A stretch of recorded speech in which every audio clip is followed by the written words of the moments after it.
अस्सलाम वालेकुम नाज़रीन, हमारी सीरियल एकेसन न्यूज़ आऊँ तमुन कल ख़बर शामिल कंदासीं। नवाबशाह मां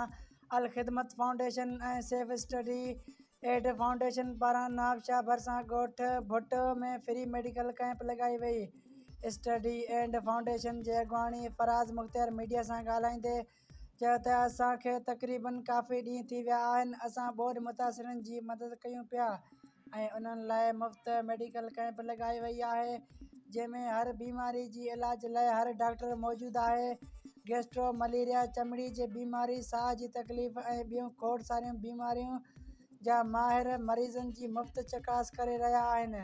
ऐं उन्हनि खे मुफ़्त दवाऊं बि ॾिनियूं वञनि पियूं ऐं उन्हनि खे अल ख़िदमत फाउंडेशन तरफ़ां राशन बैग बि तक़सीम कया विया। नवाबशाह मां एकेसन न्यूज़ जो ब्यूरो चीफ तालिब हुसैन रिंज जे रिपोर्ट मुताबिक़ अल ख़िदमत फाउंडेशन ऐं सेफ स्टडी एड फाउंडेशन पारां नवाबशाह भरिसां भुट ॻोठ में फ्री मेडिकल कैंप लगाई वई।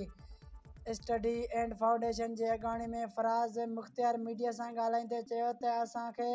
तक़रीबन काफ़ी ॾींहं थी विया आहिनि, असां ॿोॾि मुतासिरनि जी मदद कयूं पिया